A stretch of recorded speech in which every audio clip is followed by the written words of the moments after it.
Welcome back. We've got Lottie Bedlow. We're going to be making a Blondie fondant with salted dark chocolate mousse. Now the Blondie fondant is going to have salted cashews, salted macadamia nuts, loads of brown sugar, a little bit of white chocolate caramelised, sprinkled over the top, and some dark chocolate mousse. A dark chocolate mousse made up of only 3 ingredients: egg white, dark chocolate and salt.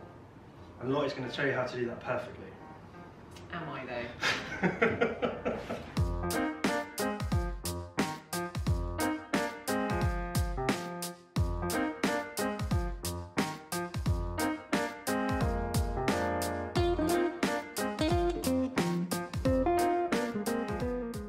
What? Nothing. Right, should we get started? Yeah, let's do it. So first thing we want to do, we want to get the chocolate and the butter, bang it in that bowl, and then just stick it onto melt. I'm going to do this vanilla part.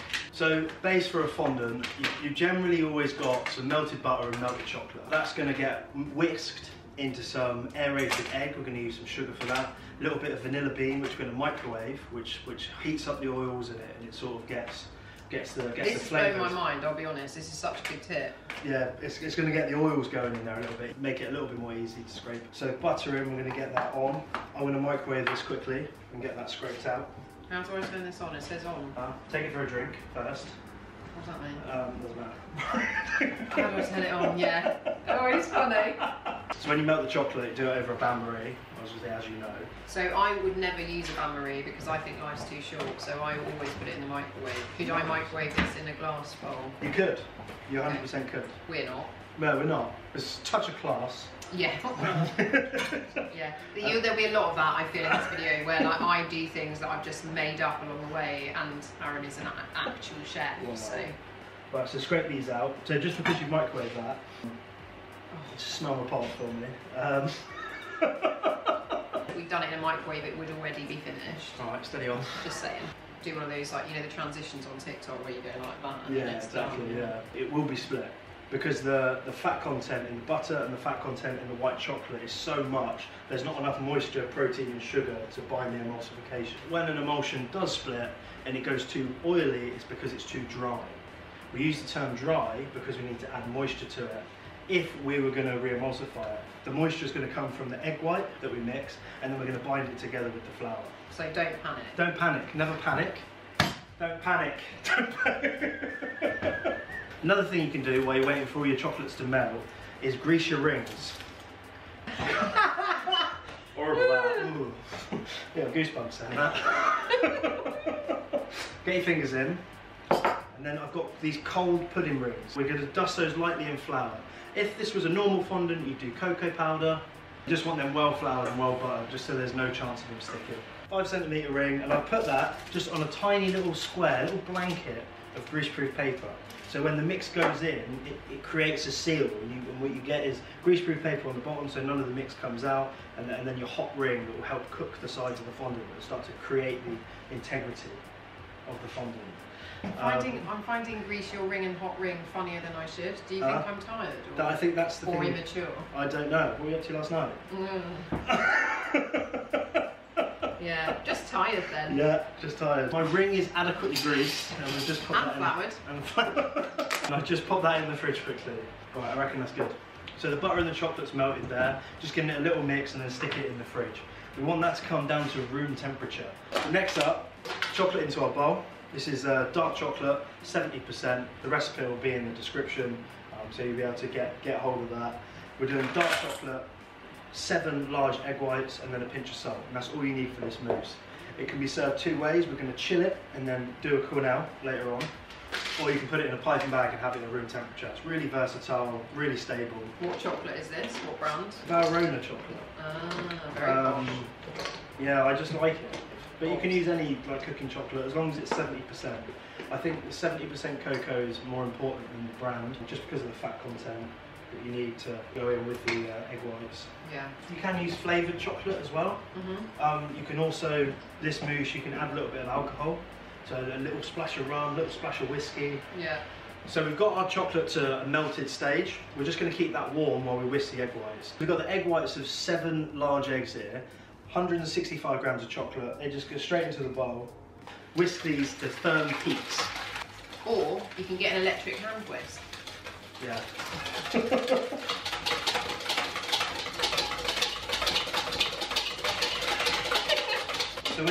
mousse, what you want to do is get someone else to whisk it for you, because it's a lot easier doing it that way.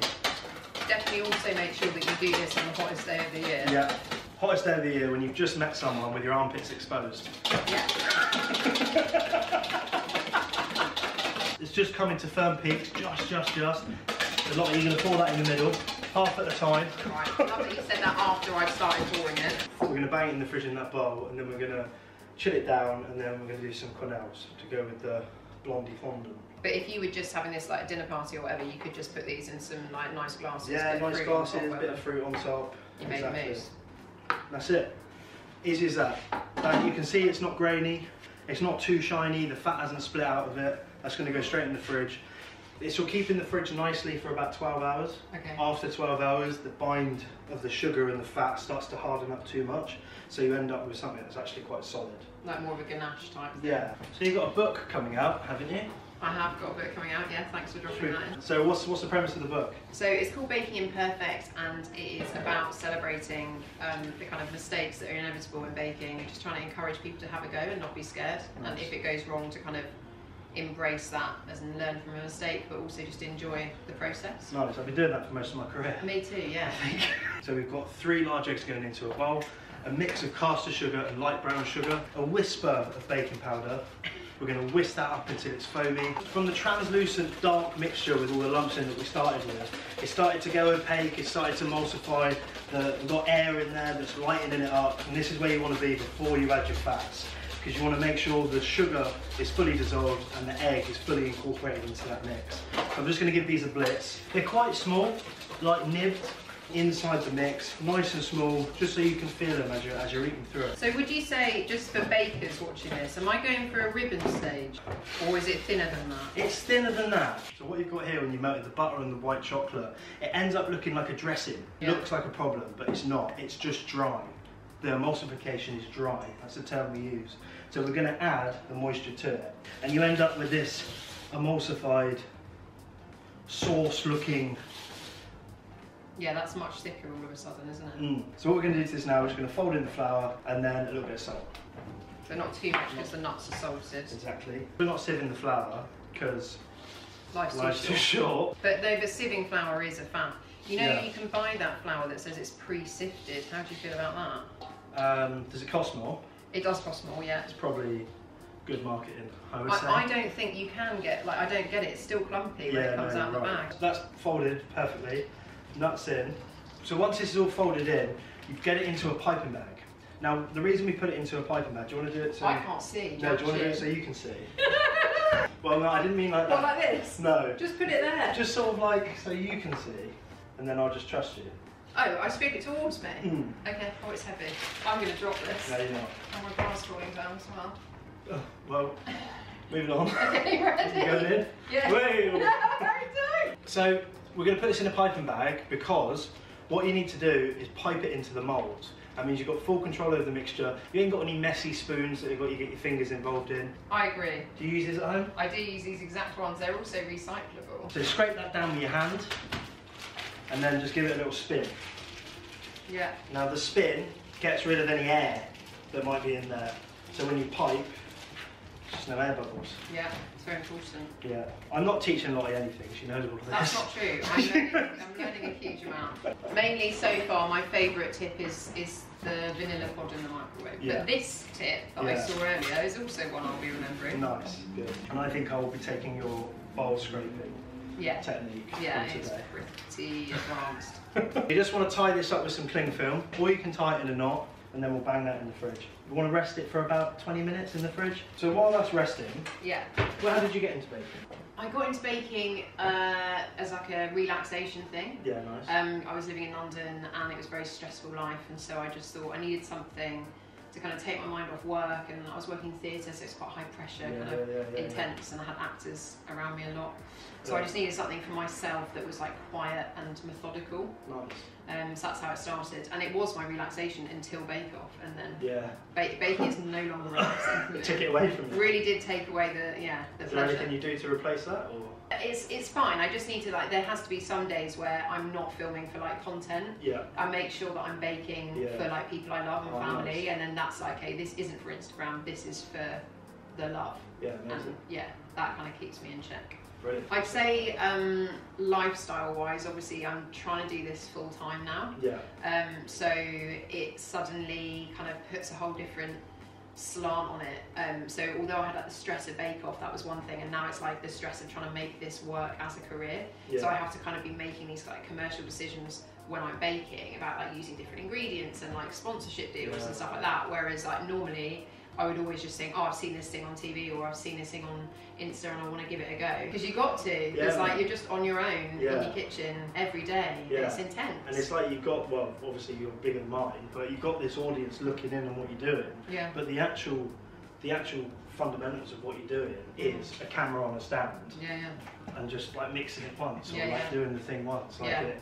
And then once it's out, the community gets involved, and I've, you know, the people that I've got that follow me are really supportive and stuff like that. And you've got a great community. Yeah, they're lovely people, my followers, and when they make something that you've invented, that is a pretty great feeling. Yeah, exactly. Like the ultimate ego boost. But it's only when it gets out there. Yeah. It's only when that you start getting that feedback that it feels like you've got people with you. Yeah, because definitely in the invention stages, it's very much like a lone wolf situation. And a link between, like, certainly from the other bakers, like meeting them, everyone's like suffered some form of kind of like anxiety, or there's been some kind of like mental health stuff, or like they felt isolated, or they do it to kind of make friends, or there's none of them have had an easy ride, and like that seems to be a very common theme through all of it, certainly on Bake Off. Yeah, I think the same with chefs as well. Like, there's only a certain amount that you can bring out of you in terms of determination. Some of it is getting away from something.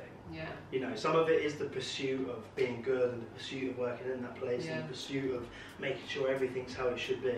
And the other side of it is getting away from your past situations. You know what I mean? I feel like there's a lot of that in the hospitality industry. And it travels through, whether you're doing it for fun, doing it for money, doing it for loved ones. You know what I mean? It's a real sort of... We're like providing an escape for other people, but actually like the process itself is an escape for us. Yeah. Blondie fondants, everyone. So we're just going to grate some chocolate for the garnish. No. Unbelievable behaviour. It's done. It's done. There they are.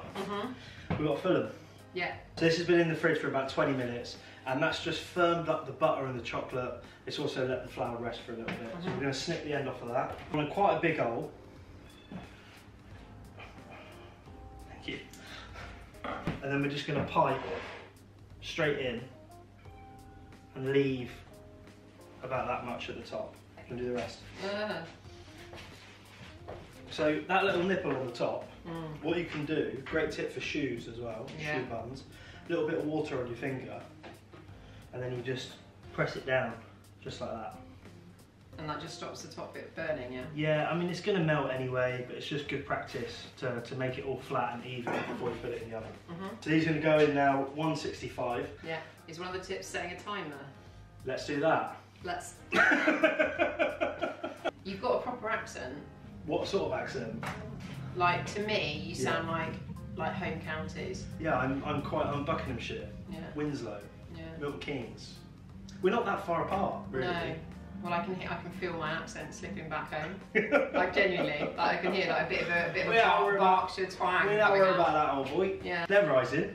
Are they? Oh, it's finished. No, well let's not be hasty. No, I think a little bit longer. How many longer? Well, let's just look at it. Oh right. Other two. Yeah. Remember when I said 12 to 15?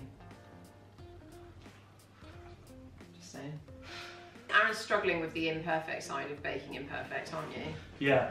That's the difference. That's the difference between chef and baker, right? Yeah. Because you're trained and you're trying to make everything look perfect, but I want to know, like, the people at home who are doing this recipe may well have the same problem as us, so we they didn't need put to any salt in the mousse. Well, I'm fuming. Is that right? Did you put any in there? Did you? I didn't. So the salt can go in or on top of the mousse, depending on when you remember to put it in. Yeah, and also it's now a 2-ingredient mousse. It is now a 2-ingredient mousse. So I've just got these out of the oven, very hot tray. Now you want to leave them on that hot tray for about 2 to 3 minutes, because the bottom of the tray and these piping hot rings are going to help set the walls and set the bottom. So when we tip these out, remove the grease proof and put them onto the plate, they'll have those walls Those iconic fondant walls. Bit of rigidity. That's the word. Lovely word. Isn't it? I want to eat this. Too hot. Oh, that bit. Can I eat that? Yeah. It's a bit of raw flour. Hallelujah. I might leave that for a minute actually. It's really quite warm. I think it's going to be alright. Look at you with your chef's fingers. Are they asbestos? Proper. These like... ones. Blondie. Mm. Call me. Call me any time. Call me. So these are baked well, I would say. So what we're going to do is take this one. Just going to run the knife. We're going to run the knife around the outside of the fondant like that. Tip it out upside down. Oh. Right. Turn it over gently. Oh, that's so fun. And then stick that onto the plate like that. They're nice and gooey in the middle, and then they're cooked on the bottom. Now we're going to quenelle. Lovely. Right. On this one, we're going to do quenelle on top. So we're just going to sprinkle that all over the top like that. And this is going to create a little bed for the quenelle to sit on. Okay. So that's set up well and good. Hot water in a spoon. Yes. Blowtorch. We want hot spoon into the water. And we're going to roche. Turn that off, yeah, for the best. Roche, right? You push forward and you pull back. Like that. A little bit on your hand. And then on top. Oh, stunning. Like that, alright? Can you do that? Yeah. Yeah. And a little bit more of this over the top. Let it look however you want. This is your creative interpretation Okay, that's a relief. of that. So this is what you're looking for. Yeah. That isn't what So we've got our Blondie fondant cooked, soft, sides cooked, dark chocolate mousse on top. Okay, so I'm just going to try and copy you. Well, you do your own thing. You could change it slightly. You could... Oh, so loud and scary. Okay, heating that. Yeah. Away. Yeah. Yes. Oh, yes. not... Yes. Very good. No, that's nice. Bang bang. Stunning. That's all right. Not bad, eh? Mmm. Really good. Really nice crunch as well. It's nice, isn't And it? like the outside shell. Mm. It's good. Would you say that's a Blondie fondant with I'd chocolate mousse? I'd say you've nailed that. That is a Blondie fondant. Yeah. A Blondant. Yeah.